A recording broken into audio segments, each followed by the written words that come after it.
चलिए, अब तक फंडामेंटल से बातचीत हमने कर ली कि क्या हो सकता है, क्या नहीं हो सकता है, मार्केट्स क्या कर सकते हैं, अगर ब्रेक्जिट हुआ नहीं हुआ तो भी क्या हो सकता है, आपको क्या करना चाहिए। लेकिन आप थोड़ा टेक्निकल पर्सपेक्टिव जोड़ लेते हैं। आपकी स्क्रीन पे निफ्टी इस वक्त करीब 8215 के स्तर पर कारोबार कर रहा है। हमारे साथ समित चौहान जुड़े हैं टेक्निकल से बात करने के लिए। समित, बहुत सारे आपके क्लाइंट्स आपको फोन किया होगा, आपसे मिले होंगे, पूछा होगा कि भाई दो प्रकार के क्लाइंट्स होते हैं। एक तो ये वो जेन्युइन ट्रेड्स करते हैं, अपने ट्रेड्स पे वर्स्ट सर्कमस्टेंसेस में भी वो बने रहते हैं, और दूसरा ये होता है जो अपॉर्चुनिटी तलाशते हैं कि भाई एक इवेंट है, इस इवेंट के लिए हम इतना रिस्क लेने को तैयार हैं। दोनों प्रकार के क्लाइंट्स को आपने क्या राय दी है कल के इवेंट को प्ले करने के लिए?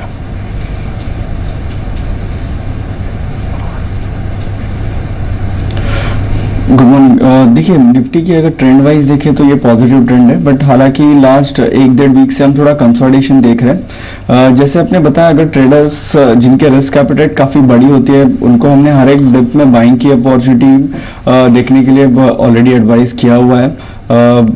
हमें लग रहा है कि 8000 8100 का अच्छा खासा बेस बन गया है, और गोइंग फॉरवर्ड हम सुनो लेटर 8300 का लेवल ब्रेक करेंगे।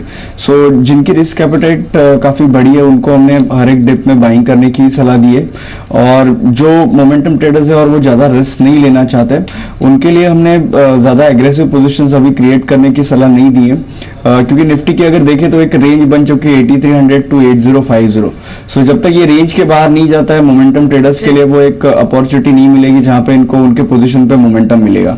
सो उनके लिए ये साइडवेज जो ट्रेंड है वो कंटिन्यू रहेगी। चलिए, अब खबरों वाले शेयर्स देख लेते हैं। सबसे पहले तो आईपीओ अपडेट आपको बता देते हैं। काफी स्ट्रॉन्ग रिस्पांस बीते 2 दिनों में महानगर गैस आईपीओ को मिला है। आज आईपीओ क्लोज होगा और अब तक ऑलमोस्ट 4 गुना ये सब्सक्राइब आईपीओ हो चुका है। प्राइस बैंड 380 से 421 रुपए के बीच रखा गया था, और काफी स्ट्रॉन्ग रिस्पांस रिटेल इन्वेस्टर्स की ओर से इस आईपीओ को मिला है। दूसरा स्टॉक रहेगा करियर पॉइंट का। कल 2 रुपए बढ़कर ये स्टॉक बंद हुआ था, लेकिन आज खबर है कि फ्रैंकलिन टेम्पलेटन ने 3.25% हिस्सेदारी बेची है बल्क डील के जरिए, और 106 से 107 रुपए प्रति शेयर के दाम पर यह बल्क डील हुई है। तो करियर पॉइंट पर नजर रखें, और पूरी एजुकेशन स्पेस पर इनफैक्ट आप नजर रख सकते हैं, क्योंकि यहाँ पर एफडीआई पर्सपेक्टिव से भी न्यूज फ्लो बना हुआ है। साथ ही आप देखिए एक न्यूज फ्लो मैक्स वेंचर पर। कल स्टॉक की लिस्टिंग हुई, 5% के बढ़त के साथ ये स्टॉक कल क्लोज हुआ, और रिलायंस म्यूचुअल फंड ने बल्क डील के जरिए हिस्सेदारी खरीदी है 46 रुपए प्रति शेयर के भाव पर, और कल 45 रुपीज पर यह स्टॉक लिस्ट हुआ था, 47 पर कल इसकी क्लोजिंग हुई। केस इंटरनेशनल, यहाँ भी ऑर्डर इनफ्लो की खबर है। 1036 करोड़ के ऑर्डर मिले हैं कंपनी को। सऊदी अरेबिया से इन ऑर्डर्स ये मिले हैं। पावर डिस्ट्रीब्यूशन ट्रांसमिशन के लिए ऑर्डर मिले हैं। अविनाश, इन 3-4 स्टॉक्स का जिक्र किया अभी मैंने, इसमें केसी इंटरनेशनल पर आपकी राय क्या है? और दूसरा, एजुकेशन स्टॉक्स में हमने काफी बैलेंसी बीते कुछ सत्रों में देखी है, और एपटेक, एनआईटी, यहाँ पर काफी एक्शन रहा भी है। कोई चॉइस है आपकी यहाँ पर अभी? दीपाली, अगर हम एजुकेशन स्पेस की बात करें तो मुझे लग रहा है कि एनआईटी करंटली काफी अट्रैक्टिवली लेवल पे प्लेस्ड है। इनफैक्ट इनका जो परफॉर्मेंस आया है वो काफी दमदार था लास्ट क्वार्टर में, और मैनेजमेंट कमेंट्री भी काफी पॉजिटिव है। तो मुझे लग रहा है कि यहाँ पे रिस्क रिवॉर्ड सबसे शायद बेस्ट है। दूसरा स्टॉक एमटी एडुकेयर हो सकता है। तो एजुकेशन स्पेस में ये दोनों शेयर्स पे फोकस रखना चाहिए। रही बात केईसी इंटरनेशनल की, तो मुझे लग रहा है कि जिस प्रकार का इनका ऑर्डर बुक है और एक्सपोर्ट बिजनेस है, मुझे लग रहा है कि जो भी रुपया का वीकनिंग होता है, इनको डेफिनेटली आगे चल के बेनिफिट होगा। तो गिरावट में केईसी भी definitely would be a good opportunity अगर किसी का 6 to 12 मंथ व्यू है। देखिए, एक और चीज है, थोड़ा देर के लिए अगर मैं ब्रेक्जिट को निकाल दूं ना, याद रखिए मैं अभी तो नहीं बात करूंगा, उसमें थोड़ी देर बाद बात करूंगा। थोड़ी देर के लिए अपने जहन से, अगर आप एक ट्रेडर हैं तो ब्रेक्जिट को निकाल के भी कुछ स्टॉक्स को देखिए।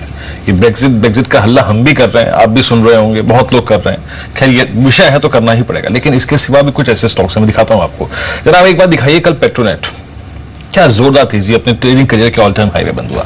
आप देखिए एस्कॉर्ट्स चला, खूब चला, और उसके बाद देखिए आप पीजी इलेक्ट्रोप्लास्ट, ये कुछ ऐसे स्टॉक्स थे। इवन परसों सुबह सुबह के सेगमेंट में आपको दिया था हमने। आप ओएनजीसी को देखिए, ओएनजीसी ने बहुत बढ़िया बेस बनाया है। तो मैं आपसे कह रहा हूं कि जरा एक बार दीपक इसके प्लीज ईयरली चार्ट दिखाइए ओएनजीसी के। इतना बेहतरीन बेस, चाहे वो आप शॉर्ट टर्म पर्सपेक्टिव से हो, मीडियम टर्म पर्सपेक्टिव से हो, लॉन्गर टर्म पर्सपेक्टिव से हो, इतना बेहतरीन रिस्क रिवॉर्ड रेशियो मुझे कहीं नहीं मिलेगा। समित, अभी जो 2-3 स्टॉक्स मैंने रखे हैं, these are Brexit proof stocks, इनमें से कुछ खरीदना चाहेंगे आप इस वक्त? अभी Escorts,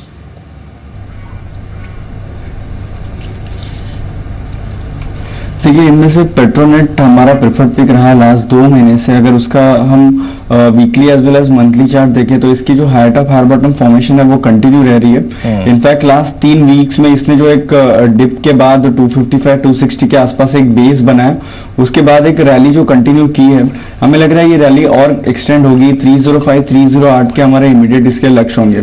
so any dip in Petronet is a very good buying opportunity. 308 310 के इसमें लक्ष्य हम देख सकते हैं। दूसरा स्टॉक जो आपने जिक्र किया है एस्कॉर्ट्स का, इसमें भी कल हमने देखा एक अच्छा खासा प्राइस वॉल्यूम ब्रेकआउट आया हुआ है, बट कल के सेशन में एक अच्छी खासी तेजी आ चुकी है। तो अभी फ्रेश एंट्री के लिए इसमें काफी डिफिकल्ट होगा considering the risk to reward ratio, but from current level stock को काफी रूम है। 225 से लेकर 230 के जो इसके हाईज है वो ये रिटेस्ट कर सकता है। तो डेफिनेटली इसमें तेजी और बनी रह सकती है, बट फ्रेश बाइंग अभी करना थोड़ा डिफिकल्ट होगा। जिन्होंने बाय किया हुआ है वो डेफिनेटली 225 230 के लेवल के लिए इसको होल्ड कर सकते हैं। जी, तो होल्ड किया जा सकता है स्कॉट्स कल के 14% के स्ट्रॉन्ग मूव के बावजूद भी। और कल मोतीलाल ओसवाल का एक रिपोर्ट भी है जिसमें 285 तक के टारगेट्स की बात उन्होंने कही है और ऑलरेडी बहुत परफॉर्म ये स्टॉक कर भी चुका है और दोनों स्टॉक्स अपने लाइफ टाइम हाइस पर ट्रेड कर रहे हैं। समित, एक और शेयर पर आपका कमेंट लेना चाहेंगे, वो रहेगा कोल इंडिया का। शॉर्ट कल के प्राइस एक्शन के बाद जो शॉर्ट टर्म आउटलुक है स्टॉक पर वो काफी बुलिश हुआ है। इंपॉर्टेंट ये है कि कल डिसाइसिवली 200 डेमा के ऊपर स्टॉक ने क्लोजिंग दी है। अगर किसी ने कल के सत्र में लॉन्ग ट्रेड्स इनिशिएट किए हैं या फिर अगर कोई करना चाहता है तो पोजिशनल या फिर नियर टर्म पर्सपेक्टिव से 320 326 तक के टारगेट्स क्या देखे जा सकते हैं शेयर में?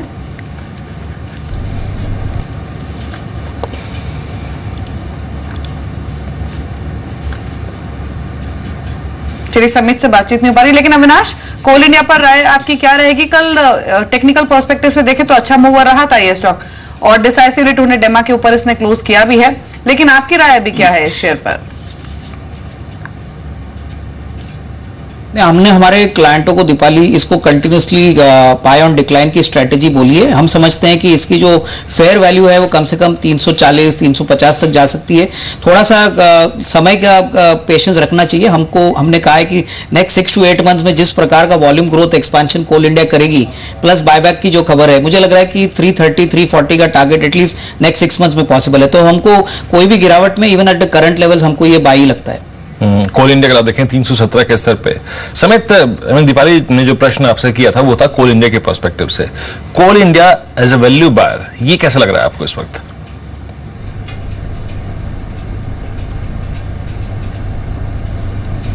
देखिए 30 मई को इसने जो एक ब्रेकआउट दिया था उसके जो 290 92 का हर्डल बन चुका था। लास्ट 8 से 9 महीने का एक कंसोलिडेशन के बाद इसने एक ब्रेकआउट दिया था वॉल्यूम के साथ, तब से हमारा ये एक प्रेफर्ड पिक रहा है। जी, तो समित की प्रेफर्ड पिक रही है कोल इंडिया और अविनाश भी मानते हैं कि ऑन डेप्स खरीदारी की जा सकती है स्टॉक में। लेकिन कल आईटी स्टॉक्स भी परफॉर्म कर रहे थे। हालांकि ब्रेक्जिट वोट से ठीक पहले ये पूरा ही स्पेस लाइमलाइट में रहेगा और रहा भी है और हमने देखा है कि एक मिक्स्ड बायस पूरे ही आईटी स्पेस में कल के सत्र में देखा गया। लेकिन छोटे आईटी स्टॉक्स परफॉर्म कर रहे थे। आप देखिए कल के सत्र में आप वक्रांगी का बिहेवियर देखिए, आरएस सॉफ्टवेयर का देखिए, केपीआईटी टेक्नोलॉजीज परसों के सत्र में काफी स्ट्रॉन्ग मूव रहा था। कल हेक्सावेयर ने काफी अच्छा खासा मूव दिया, 4-4.5% की बढ़त के साथ ये स्टॉक क्लोज हुआ। तो जो छोटे आईटी स्टॉक्स हैं वो दिग्गजों के मुकाबले काफी अच्छा परफॉर्म कल के सत्र में कर रहे थे। लेकिन खासतौर पर अविनाश, हेक्सावेयर पर आपके कमेंट्स क्या हैं? कल जी बिजनेस ने एक्सक्लूसिव खबर भी दी थी कि हांगकांग की कंपनी पीसीसीडब्ल्यू 51% हिस्सेदारी खरीद सकती है और प्रीमियम पर यह डील हो सकती है। 270 275 280 रुपए प्रति शेयर के भाव पर यह खरीदारी की जा सकती है। और इस खबर के बाद एक अच्छा मूव भी स्टॉक में हमने देखा, 4-4.5% की बढ़त के साथ ये स्टॉक क्लोज हुआ। अभी भी देखा जा सकता है इन स्तरों पर हेक्सावेयर? बिल्कुल दीपाली, मुझे लग रहा है कि अगर ये डील नियर टर्म में 55 होती है और इस प्रीमियम पे अगर डील होती है तो मुझे लग रहा है कि भले ही ब्रेक्सिट हो या ना हो, बट डेफिनेटली स्टॉक स्पेसिफिक में हेक्सावेयर डेफिनेटली एक स्ट्रॉन्ग बाय माना जा सकता है। मुझे लग रहा है कि यहाँ पे डेफिनेटली आज के सत्र में भी इसको प्रॉपरली अगर कोई एग्रेसिव ट्रेडर खरीदना चाहे तो definitely he should go ahead. मेरे ख्याल से अगर ये डील होती है तो मेरे ख्याल से रिटेल एज वेल एज जो भी इंस्टीट्यूशनल शेयर होल्डर्स है इनको एक बड़ा अपसाइड मिलेगा। तो I would prefer to definitely buy on any decline. Avinash, एक और देखिए तो खबर, निटको को देखिए, ब्राइट स्टार इक्विटीज ने यहां पर लगभग 47 रुपए प्रति शेयर के भाव पर करीब 3.25 लाख शेयर एक्यूमुलेट किए हैं इस कंपनी के। और कल आपने देखा था निटको तेज भी था। उसके बाद एशियन ग्रेनेटो प्रमोटर्स ने करीब 2.25% गिरवी की जो हिस्सेदारी थी वो छुड़ा ली है। अविनाश, ये आई थिंक तेजी खोखली नहीं है। आई मीन रोज बरोज खबरें आ रही हैं और इनफैक्ट मैं बड़े एक सीनियर एक्सपर्ट है मार्केट्स की, कल उनकी अगर आप देखिए कमेंट्री पढ़ भी रहा था, वो इस पे बेट कर रहे हैं इस स्पेस पे। स्पेशली अगर आप देखें FY17 के फर्स्ट क्वार्टर और सेकेंड क्वार्टर की प्रोस्पेक्टिव से उनको लगता है कि जो सेफगार्ड सरकार ने इस इंडस्ट्री को दिया है against I think Chinese products, वो शायद top line, bottom line, margins तीनों पे अगर आप देखें इक्वली इंपैक्ट पड़ेगा FY17 के फर्स्ट क्वार्टर में, सेकंड क्वार्टर में। आपकी प्रेफर्ड पिक्स कौन सी होंगी अविनाश इसमें से? मेरे ख्याल से वीरेंद्र एक्चुअली से सेरामिक टाइल्स की अगर हम बात करें तो जो बड़े प्लेयर्स है इसमें हमको सोमानी टाइल्स काफी पसंद है और यहाँ पे हम समझते हैं कि कंपनी का जो एक्सपेंशन है वो भी प्ले आउट होगा। अगर नेटको टाइल्स की स्पेसिफिकली बात करें वीरेंद्र तो ये कंपनी अभी भी घाटे में, लेकिन जिस प्रकार का मार्केट कैप ये कंपनी अभी प्रेजेंट करती है मेरे ख्याल से इनकी ब्रांड वैल्यू काफी अच्छी है, तो हो सकता है कि कोई एग्रेसिव इन्वेस्टर अगर इन्वेस्ट करे तो मेरे ख्याल से इसमें डाउन साइड कम है। ऑलरेडी अगर आप कह रहे हैं कि इन्वेस्टर कोई बड़ा फॉरेन इन्वेस्टर इसमें इन्वेस्ट कर चुका है तो क्लियरली एक टर्न अराउंड स्टोरी आ सकती है। तो मुझे लग रहा है कि clearly Somany Pilkington will be a preferred buy, और नेटको में अगर रिस्क एपेटाइट ज्यादा है तो यहां पे भी निवेश किया जा सकता है। जी, कुछ और शेयर जिनमें खबरें हो उनमें आप SRS पर नजर रखें। बोर्ड ने शेयर विभाजन को मंजूरी दी है और 1 शेयरों को 10 शेयरों में विभाजित किया जाएगा, तो नजर रहेगी SRS पर भी। NTPC शायद दबाव रहे आज के सत्र में क्योंकि OFS के जरिए हिस्सा बेचने की योजना है और कर्मचारियों को OFS के जरिए हिस्सेदारी बेची जाएगी। 152 के स्तर पर स्टॉक क्लोज हुआ, लेकिन जो प्राइस है OFS का वो 115.90 प्रति शेयर पर हिस्सेदारी बेची जाएगी, तो शायद दबाव रहे क्योंकि जो प्राइस है वो लो साइड पर है और गुरुवार और शुक्रवार को ही OFS आएगा, तो नजर रखकर चले NTPC पर आज के सत्र में। सन फार्मा एक और स्टॉक नजर रखें क्योंकि आज कंपनी की बोर्ड बैठक है और आज की बोर्ड बैठक में शेयर बायबैक को लेकर कुछ फैसला लिया जा सकता है, टाइमिंग को लेकर और साथ ही साथ प्राइसिंग को लेकर। और सन फार्मा पर कल खबर यह भी आई थी कि करीब 2800 बॉटल्स जो है दवा की वो रिकॉल की US मार्केट में सन फार्मा में, लेकिन कल 4.25 रुपए की बढ़त के साथ ही स्टॉक क्लोज हुआ था। इनफैक्ट अविनाश के मैं कमेंट्स लूंगी सन फार्मा पर, लेकिन उससे पहले समेत कल छोटे बड़े स्टॉक्स भले ही बहुत ज्यादा ना चले हों, लेकिन एक फैक्ट रहा कि आखिरी के घंटों में सन फार्मा, ल्यूपिन जो दिग्गज स्टॉक्स थे वो भी चल रहे थे और जो छोटे मझोले फार्मा शेयर थे वो तो सुबह से अच्छे मूव दे रहे थे, जिनमें आप देख सकते हैं यूनिकम लैबोरेटरीज को, नेटको फार्मा कल काफी स्ट्रॉन्ग प्राइस एक्शन के साथ क्लोज हुआ। कोई ट्रेडिंग स्ट्रैटेजी आज के लिए रहेगी आपकी फार्मा में?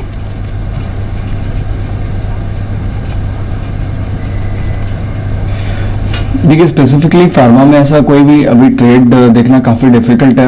अगर इनके हायर डिग्री चार्ट देखें तो वो अभी भी नेगेटिव इंडिकेशन दिखा रहे हैं। सन फार्मा की बात करें तो स्लोली स्टेडीली हमें लग रहा है कि ये 700-680 के लेवल्स एक बार टेस्ट करे, तो ऐसे कोई एग्रेसिव ट्रेड यहाँ पे नहीं होगा। इनफैक्ट यहाँ पे जो अजंता फार्मा है यहाँ पे और 4 से 5 टकों का फॉल फ्रॉम करंट लेवल हमें लग रहा है। स्टॉक ने एक अच्छा खासा टेक्निकल ब्रेकडाउन दिया हुआ है, सो इसमें कंटिन्यूएशन ऑफ करेक्टिव मूव हमें दिखाई देगी आने वाले कुछ दिनों में। सो बाय साइड पे हमारा कोई एग्रेसिव ऐसा फार्मा सेक्टर में कोई भी ऐसा पिक नहीं है, रादर देन अभी वेट एंड वॉच का ही अप्रोच रहेगा। अविनाश, संक्षेप में सन फार्मा पर आपकी राय क्या है? आज बायबैक को लेकर बोर्ड मीट है और क्या करना चाहिए? बिन स्तरों पर आपका आउटलुक क्या है? नहीं, मुझे लग रहा है कि बायबैक की प्राइस आने के बाद ही मैं समझता हूं कि एक कॉल लिया जा सकता है। और दूसरी बात, जिस प्रकार का इन्होंने गाइडेंस FY17 के लिए दिया है, मार्केट्स इस बात पे काफी डिसअपॉइंटेड थी कि इतनी बड़ी कंपनी होके भी 10% का ग्रोथ इन्होंने जो फोरकास्ट किया है वो थोड़ी सी मार्केट्स के उम्मीद से नीचे आया है। तो मैं समझता हूं कि एक आध क्वार्टर परफॉर्मेंस देखने के बाद ही शायद इसमें फ्रेश खरीदारी की जा सकती है। एग्जिस्टिंग होल्डर्स को होल्ड करने की राय रहेगी। जी, तो एग्जिस्टिंग शेयर होल्डर्स होल्ड कर सकते हैं और नई खरीदारी के लिए अभी रुकेंगे थोड़ा सा अविनाश। लेकिन अब बात करते हैं आज की टुडेज ट्रेड की, यानी एक स्टॉक जो हम चुनते हैं इंट्राडे पर्सपेक्टिव से और इसको चुना जाता है टेक्निकल और फंडामेंटल दोनों ही आधार पर। रुक कर लेते हैं टुडेज ट्रेड का।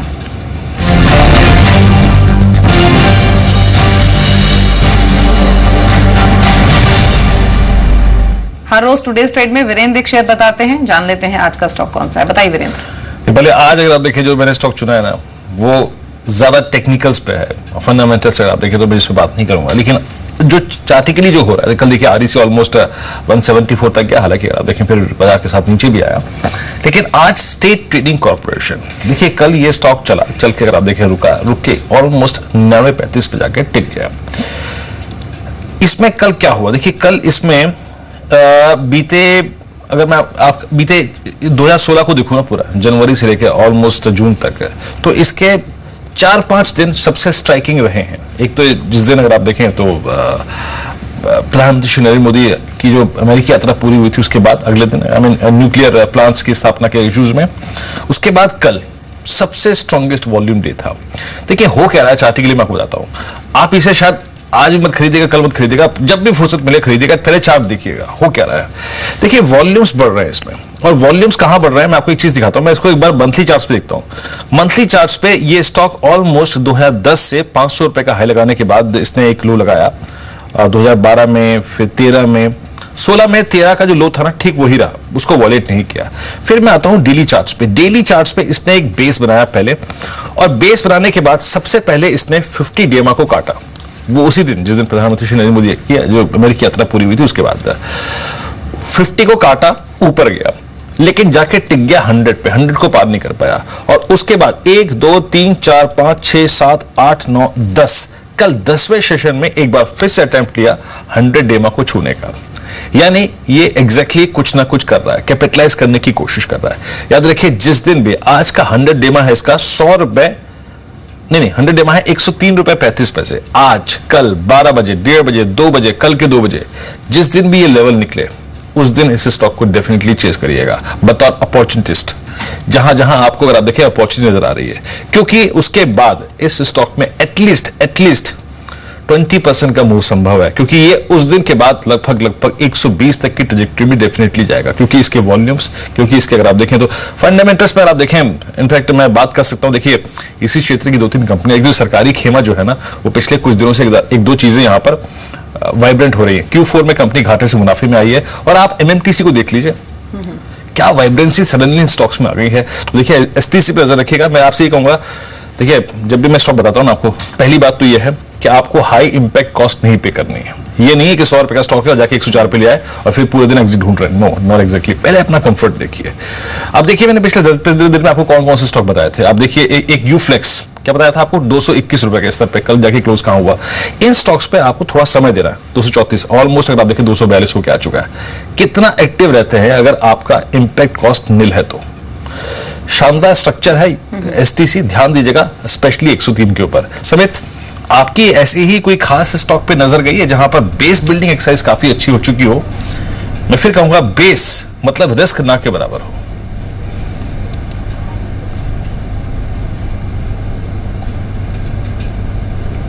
समित,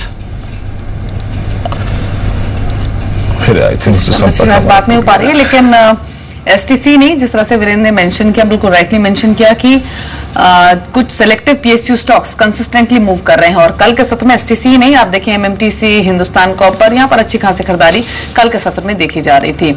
लेकिन अविनाश, बहुत सारी कंपनियां हैं जिन पर हम बातचीत कर रहे हैं, जिन पर ब्रेक्जिट का सीधा असर हो सकता है। ऑटो स्पेस में टाटा मोटर्स DVR, हम बात मारुति की भी कर रहे हैं, भारत फोर्ज, मदरसन सुमी। टेक्सटाइल स्पेस से भी हम कई कंपनियों का यहाँ पर जिक्र कर रहे हैं, Tata global, SKF India, RB bearing, यानी बहुत सारी ऐसी कंपनियां हैं जिन पर सीधा असर पड़ेगा इस इवेंट का। कुछ प्रिसाइज स्टॉक्स जिनको आप अवॉइड कैटेगरी में प्लेस करेंगे इस इवेंट से ठीक पहले, या फिर कहीं जहां पर हाल ही के डिप के बाद आपको लग रहा है कि खरीदारी का नजरिया अपनाया जा सकता है? नहीं, मुझे लग रहा है कि ऑटो कंपोनेंट स्पेस में जिस प्रकार का बिजनेस मॉडल मदरसन सुमी का है, दीपाली, इनका करीबन 70% से ज्यादा जो रेवेन्यू है वो यूरोप से आता है। यहाँ पे अगर ब्रेक्सिट होता है तो सबसे ज्यादा इंपैक्ट मदरसन सुमी पे नेगेटिवली रिफ्लेक्ट होगा, क्योंकि ऑब्वियसली पाउंड वीक होगा और डॉलर स्ट्रेंथन होगा। तो मुझे लग रहा है कि हालांकि longer term prospects Motherson Sumi के अच्छे हैं, लेकिन ऑब्वियसली 1-2 क्वार्टर के लिए इनको डेफिनेटली करेंसी के पॉइंट ऑफ व्यू से थोड़ा सा घाटा या थोड़ा सा सेटबैक जरूर मिलेगा। तो इसको डेफिनेटली अवॉइड करें। मेरे ख्याल से भारत फौज में अगर हम देखें तो भारत फौज में गिरावट शायद कम होगी, क्योंकि इनके यूरोप से ज्यादा रेवेन्यूज नहीं आते, US से ज्यादा आते हैं। तो मुझे लग रहा है कि यहाँ पे डेफिनेटली बाइंग ऑन डिक्लाइन वाली स्ट्रेटेजी भारत फौज में अडॉप्ट कर सकते हैं। समित हमारे साथ है एक बार फिर से। समित, अभी कुछ देर पहले हम स्टॉक सिलेक्शन जब कर रहे थे, हमने मिड कैप में स्मॉल कैप में अपना झुकाव रखा था और हम उन स्टॉक्स को तलाश रहे थे ब्रेक्सिट जैसे इशू से बाहर निकल के, जिनमें रिस्क रिवॉर्ड रेशो बहुत अच्छा है। जस्ट मैंने आपको ONGC का इंस्टेंस दिया था, कितना बेहतरीन बेस है, लॉस की टेंडेंसी ना के बराबर, क्योंकि रिस्क है ही नहीं। ऐसे कुछ मिड कैप में, स्मॉल कैप में आपके पास कैंडिडेट्स हैं जो आप हमारे व्यूअर्स से शेयर कर पाए? समित,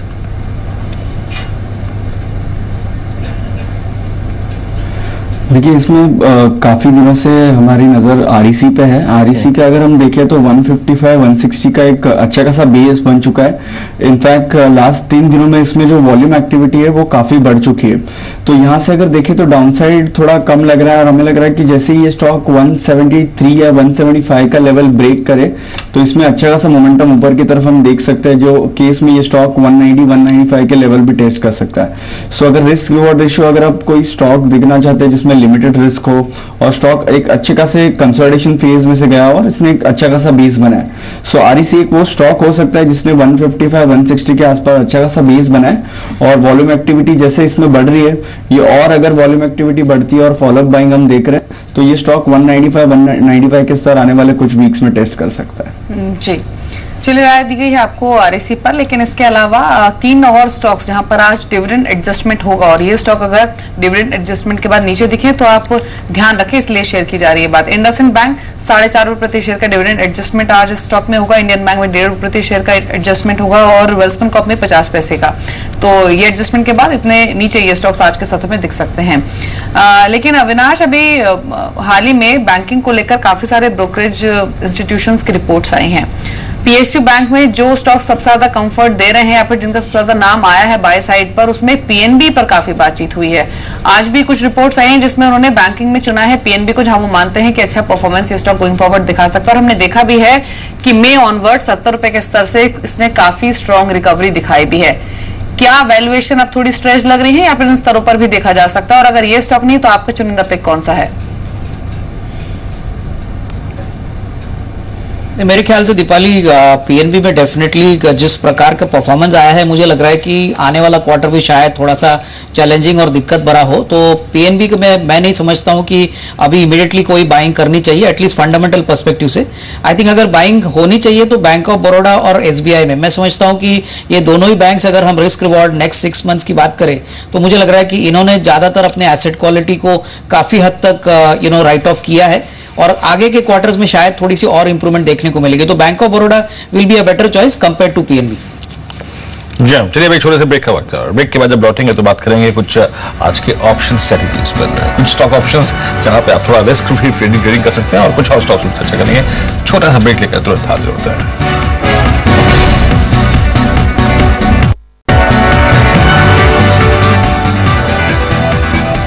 आप देख रहे हैं शेयर बाजार लाइव। अविनाश गोरखसाकर और समीर चौहान हमारे साथ मौजूद हैं। बातचीत कर रहे हैं हम आज की ट्रेडिंग स्ट्रैटेजी की। एसएक्स निफ्टी अभी भी बिल्कुल फ्लैट ट्रेड कर रहा है, लेकिन बायस पॉजिटिव है। 7 अंक की तेजी लेकर एसएक्स निफ्टी 8211 के लेवल्स पर है। लेकिन कल के सत्र में हम एफएमसीजी स्टॉक्स में भी खरीदारी देख रहे थे। मॉनसून की प्रोग्रेस जिस तरह से हो रही है, उसके बाद जो एग्री स्टॉक्स हैं, फर्टिलाइजर स्टॉक्स हैं या फिर एफएमसीजी स्टॉक्स हैं, यहाँ पर काफी बाइंग इंटरेस्ट देखा जा रहा है। कुछ सिलेक्टिव स्टॉक जो परफॉर्म कर रहे थे, आप देखिए इमामी 2% के आसपास की बढ़त लेकर यह स्टॉक क्लोज हुआ। ब्रिटानिया में कल खरीदारी देखी जा रही थी। ब्रिटानिया भी कल ऑलमोस्ट 2% के सर्ज के साथ 2618 के स्तर पर क्लोज हुआ। और एक स्टॉक था मैरिको। मैरिको में करीब 1.25% की मजबूती थी, तो 259 260 के स्तर पर ही कामकाज कर रहा था। लेकिन समीर, मैरिको ट्रेडिंग पर्सपेक्टिव से आज के लिए कैसा लग रहा है आपको?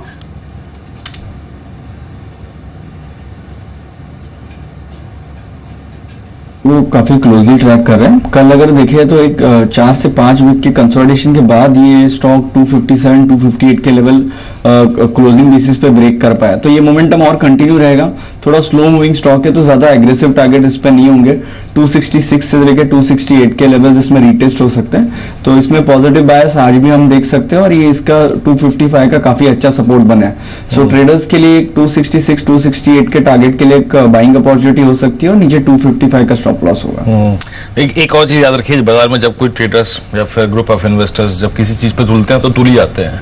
आप देखिए चल रहा है महीना मानसून का और सीमेंट स्टॉक्स को देखिए। कल अल्ट्राटेक सीमेंट को अगर आप छोड़ दे तो बाकी सभी सीमेंट स्टॉक्स को देखिए, चाहे वो एसीसी हो, अंबुजा सीमेंट्स हो। क्या अल्ट्राटेक सीमेंट को छोड़ दीजिए, मैं कह रहा हूँ एसीसी को देखिए, अंबुजा सीमेंट्स को देखिए, क्या शानदार मूव दिया उन्होंने। और टेक्निकली आप देखिए, मैं ये कहूंगा कि अगर मैं इन्वेस्टर होता ना और मैं ट्रेडर होता तो शायद मैं एक स्टॉक पे दाव लगाता और वो था एसीसी।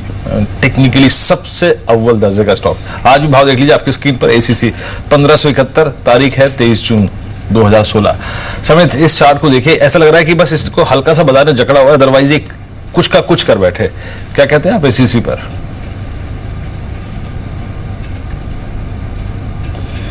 जी हाँ, जैसे आपने राइटली पॉइंट आउट किया कि इसकी ट्रेंड काफ़ी स्ट्रांग है और ये स्टॉक अगर 2 वीक से हम देखें तो थोड़ा कंसोलिडेशन मोड में है, but from current level also ये स्टॉक में आप ऊपर के लेवल देख सकते हो। 1620 1650 के लेवल इसमें दिखाई दे सकते हैं और 1550 का इसमें एक काफ़ी अच्छा बेस बन गया है। और विद इन सेम स्पेस हमें लग रहा है कि हाइडेलबर्ग सीमेंट है जो एक छोटा नाम है, बट इसमें अगर आप चार्ट स्ट्रक्चर देखें weekly as well as monthly काफ़ी इंकरेजिंग लग रहा है और ये stock from current level also अच्छे खासे रिटर्न दे सकता है। 107 के आसपास ये ट्रेड हो रहा है, कोई भी डेप टुवर्ड्स 102.98 ये एक बाइंग अपॉर्चुनिटी हो नहीं सकती है और ये स्टॉक लग रहा है कि ये स्टॉक 120 125 के लेवल्स आने वाले कुछ वीक्स में दे सकता है। सो हाइडेलबर्ग सीमेंट अगर small names with in the cement space अगर कोई देखना चाहता है, एक अच्छा खासा बेट होगा with a good risk to reward ratio. और नीचे अगर देखें तो 95 92 का इसका एक अच्छा खासा बेस बन गया है। अविनाश, संक्षेप में आपकी सीमेंट में चॉइसेस क्या हैं? हम समझते हैं कि छोटी सीमेंट कंपनीज में दीपाली अभी भी रिस्क रिवॉर्ड रेशो काफी अच्छा है। यहाँ पे मंगलम सीमेंट, हेडलबर्ग सीमेंट और जेके लक्ष्मी सीमेंट, हमको लगता है कि ये तीनों सीमेंट कंपनीज में एक अच्छा रिस्क रिवॉर्ड बन सकता है। पोस्ट मानसून हमको लगता है कि वॉल्यूम ग्रोथ भी किक इन होगा और प्राइसेस में भी इंप्रूवमेंट होगी, तो ये तीनों शेयर्स पे कोई भी डिक्लाइन होता है तो यहाँ पे खरीदारी करनी चाहिए। चलिए अब वक्त हो गया थोड़ा सा उन ट्रेड्स को समझने का जिस पर आप फ्यूचर्स नहीं, कैश नहीं, जिनमें आप ऑप्शंस के जरिए ट्रेड कर सकते हैं। देखिए आज एपिक रिसर्च ने हमारे साथ 2 ट्रेड डिस्कस किए हैं। देखिए डीएलएफ आज सुबह आज हमारे 50 स्टॉक्स की कैटेगरी में ये स्टॉक भी शामिल था और देखिए जैसे कि मैं कह रहा था कुछ देर पहले कि इस वक्त बाजार अच्छे ब्रेकआउट्स को रिस्पेक्ट दे रहा है, जो अच्छे ब्रेकआउट्स उसको चेज कर रहा है। आप देखिए पिछले 10 दिन से 20 दिन से क्या एक्टिव है ये स्टॉक। एपिक रिसर्च ने कहा कि आप इसकी एट द मनी यानी करीब 140 की कॉल खरीदिए ₹5.25 के आसपास और आपको 9 से 10 रुपए का टारगेट मिल जाएगा, यानी इस सीरीज के अंतिम पड़ाव में। लास्ट वीक में एपिक रिसर्च का मानना है कि यहां मोमेंटम जनरेट होगा, तो टीएलएफ पर नजर रख के चलिएगा और स्टॉप लॉस ₹2 का रखिएगा। हालांकि एक्सपायर भी होने दीजिए इस ऑप्शन को, तो कोई दिक्कत की बात नहीं है। फिर वेदांता, यहाँ पे थोड़ा मेटल्स में उनका रुख जो है वो तेजी का है। हिंदाल्को, वेदांता पे स्पेशली उन्होंने बेट की है। यहाँ पर एट द मनी 125 की कॉल खरीदनी है ₹4.5 के आसपास, लगभग ₹4.40 ₹4.50 के आसपास आपको मिल जाएगी और 125 का जो लक्ष्य है वो लगभग 8 से 9 रुपए लेके चलिए। स्टॉप लॉस ₹2.5 का। मेटल्स की बात हो गई और एक डीएलएफ की बात हो गई। समित, अच्छे 4 कैटेगरी में आप डीएलएफ को कहां प्लेस करेंगे?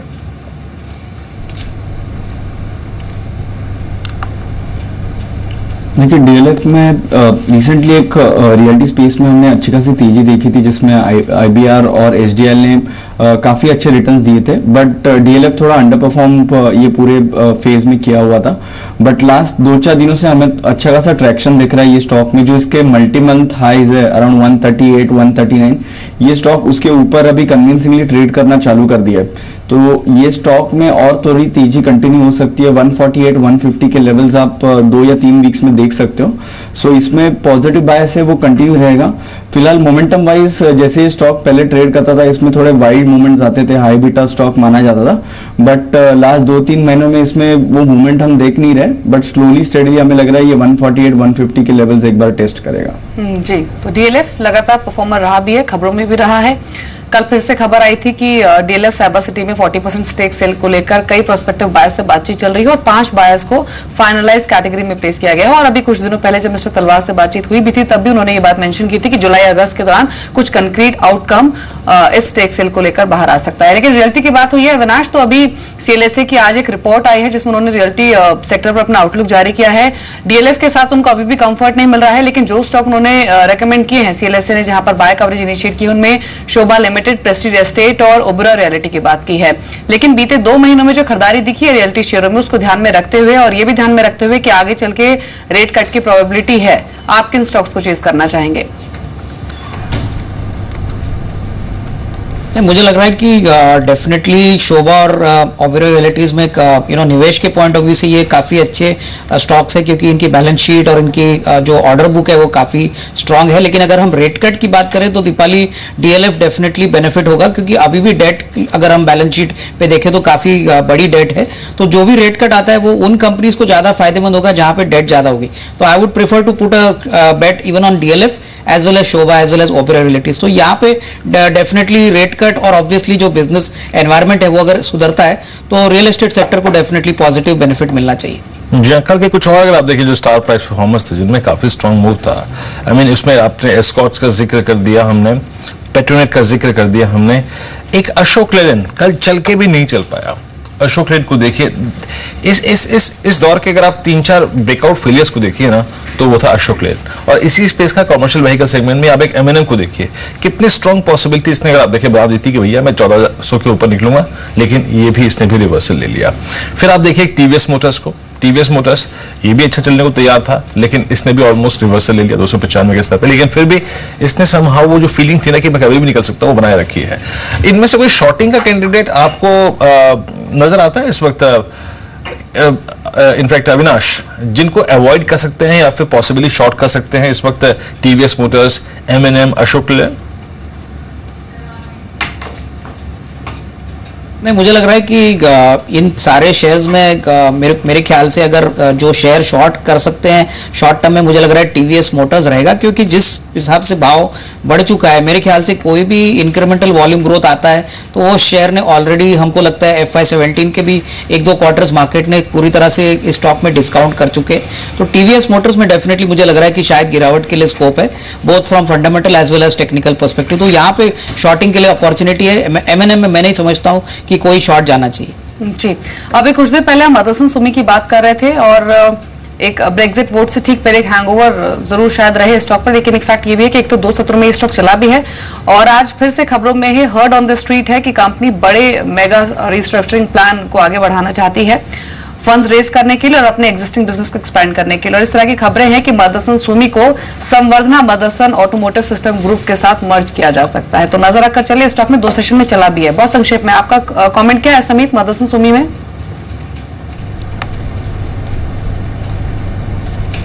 देखिए, मदरसन सुमी में हमने अगस्त सितंबर में 2015 में एक अच्छा खासा फॉल देखा था। उसके बाद ये स्टॉक ने एक बेस बना के ऊपर की तरफ मूवमेंट कंटिन्यू रखी है। गोइंग फॉरवर्ड 308 310 का लेवल इसके लिए एक मेक और ब्रेक लेवल हो सकता है। एक शॉर्ट टर्म ट्रेंड इस पे डिटेक्ट हो सकती है अगर ये स्टॉक 308 के ऊपर ट्रेड करता है। वो केस में ये तेजी कंटिन्यू रहेगी टुवर्ड 325 328। हालांकि ये स्टॉक का ट्रेंड वाइज अगर देखें तो अभी ये पॉजिटिव ट्रेंड में आ चुका है स्टॉक और नीचे 280 270 अच्छा खासा बेस बन चुका है। सो हर एक डिप पे ये बाइंग अपॉर्चुनिटी हो सकती है और मोमेंटम ट्रेडर्स के लिए 310 के ऊपर वो एक बाइंग अपॉर्चुनिटी देख सकते हैं। जी, चलिए कुछ और स्टॉक्स देख लीजिए जहां पर आज खबरें हैं। आप इन्फीबीम पर नजर रखें। सब्सिडरी ने एवेन्यूज इंडिया में 45 करोड़ का निवेश किया है। मैकनेली भारत SKS फिनकैप को 3.25% हिस्सेदारी गिरवी रखी है। कंपनी ने लोन सिक्योरिटी के तौर पर ये हिस्सेदारी को प्लेज किया गया है। तो मैकनेली भरा शायद दबाव में रहे इस खबर की वजह से। एशियन ग्रेनाइट आज पॉजिटिव मोमेंटम ये स्टॉक दिखा सकता है, एक कंसिस्टेंट परफॉर्मर रहा भी है बीते कुछ सत्रों में। और आज खबर है कि प्रमोटर्स ने प्लेज रखे हुए शेयर्स को छुड़वाया है। करीब 0.25% गिरवी रखी हुई हिस्सेदारी को छुड़वाया गया है। 187 रुपए के स्तर पर कल ये स्टॉक क्लोज हुआ था। रिलायंस कम्युनिकेशन 4G सेवाएं लॉन्च करने की मंजूरी मिली है रिलायंस कम्युनिकेशन को और एक्शन में रह सकता है ये स्टॉक भी आज के सत्र में। और पॉजिटिव रेटिंग भी इनको मिली है इकरा की ओर से और आउटलुक भी पॉजिटिव दिया गया है। 4770 के लेवल्स पर ये स्टॉक क्लोज हुआ। लेकिन सभी को ट्रेडिंग अपॉर्चुनिटी दिख रही है आपको आरकॉम में आज के लिए?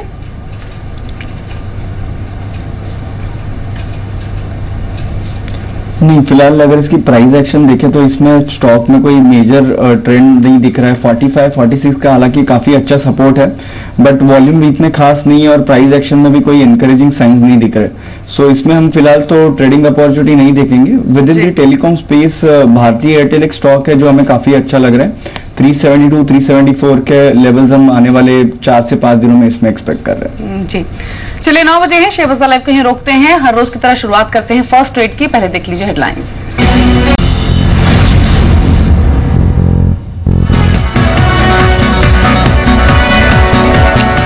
नमस्कार, फर्स्ट ट्रेड में आपका स्वागत है। दिल्ली स्टूडियो से मैं हूं मिहिर। नमस्कार, मैं हूं वीरेंद्र कुमार और बिल्कुल फ्लैट इंडिकेटिव एक्शन से पहले अगर आप देखें इंडिकेशन दे रहा है आपका SCX निफ्टी। लेकिन मिहिर, कल जो ओपिनियन पोल आया, आप यूरोजोन में रहे या नहीं रहे, उसका इनफैक्ट नेट टू नेट होना 45-44%, एकदम लाके स्टेट ऑफ कंफ्यूजन ना चरम पर कर दिया। इसीलिए उसका अब डर देखिए ना, वो मार्केट में है ही। अब मार्केट भी कोई nobody wants to outguess the people ना, कि वो लोग किस तरफ वोट करेंगे इस पर गेस करना कोई इस समय रिस्क लेना नहीं चाहता है। और इसलिए आप देखिए अपीलों का सिलसिला जिस तरह से शुरू हुआ है। जर्मनी जो कि ईयू का सबसे बड़ा मेंबर है, उन्होंने अपील की है कि यूके को बना रहना चाहिए यूरोपियन यूनियन में। फिर जो यूरोपियन यूनियन के जो चीफ हैं, उन्होंने ये कहा है कि अगर ब्रिटेन आउट हो गया, it will be out for ever.